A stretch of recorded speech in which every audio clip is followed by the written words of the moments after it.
দক্ষিণ কামৰূপৰ সমাজ জীৱনৰ এগৰাকী সামাজিক ধৰ্মীয় ব্যক্তি ৰাজেন কুমাৰ মেধিৰ দেহাৱসান।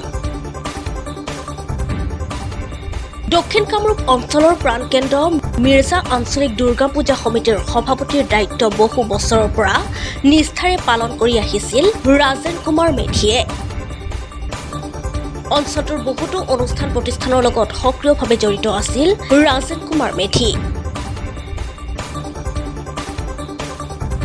তেওঁৰ মৃতদেহ মিৰ্জাৰ অৱস্থিত অনুষ্ঠান প্ৰতিষ্ঠানলৈ শোভাযাত্ৰা কৰি শেষ শ্ৰদ্ধা নিবেদন কৰে। মৃত্যুৰ সময়ত তেওঁৰ বয়স আছিল ৭৬ বছৰ। কৰ্মসূত্ৰে ভাৰতীয় খাদ্য নিগমৰ এগৰাকী বিষয়া আছিল ৰাজেন কুমাৰ মেধি। মিৰ্জা নিবাসী ৰাজেন কুমাৰ মেধি মোৰ জ্যেষ্ঠ ভাতৃ, পিতৃ সমতুল্য। যোৱাকালি হৃদৰোগত আক্ৰান্ত হৈ মৃত্যুবৰণ কৰে। তেখেতৰ মৃত্যুত আমাৰ পৰিয়াল, আমাৰ আত্মীয় স্বজন, ইষ্ট কুটুম্বই আমি এজন অভিভাৱকক হেৰুৱাই আমাৰ পৰিয়ালৰ আটাইয়ে শোকত ম্ৰিয়মাণ হৈছে। ৰাজেন কুমাৰ মেধি দক্ষিণ কামৰূপ অঞ্চলৰ এগৰাকী সমাজসেৱক আছিল।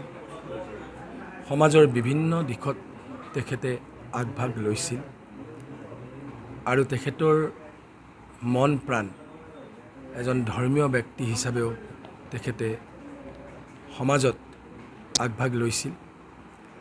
মিৰ্জা আঞ্চলিক দুৰ্গা পূজা সমিতিৰ সভাপতিৰ দায়িত্বত তেখেতে চাকৰি জীৱনৰ অৱসৰ লোৱাৰ পিছৰে পৰা আজিলৈকে প্ৰায় 10টা বছৰ সভাপতিৰ দায়িত্ব বহন কৰি আহিছিল।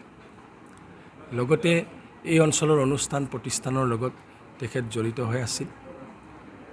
কিন্তু আজি আমি যথেষ্ট দুখ পাইছোঁ তেখেতৰ মৃত্যুত। আমি পৰিয়ালে যেন অনুভৱ কৰিছোঁ আমাৰ পৰিয়ালটো অভিভাৱকত্বহীন হৈ গ'ল।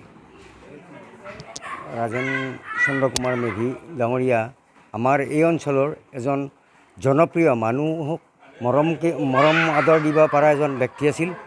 আৰু তেখেতৰ মৃত্যু হোৱাত আমাৰ এই অঞ্চলৰ মিৰ্জাবাসীয়ে নহয়, দক্ষিণ কামৰূপৰ বুলিয়ে ক'ব লাগিব, সমাজকৰ্মী হিচাপত এজন জড়িত ব্যক্তি আছিল। আমি সঁচাকৈয়ে তেখেতৰ মৃত্যুত আমি দুখিত আৰু আমাৰ সমাজৰ বহুখিনি কাম আধৰুৱা হোৱা বুলিয়ে আমাৰ মত হয়।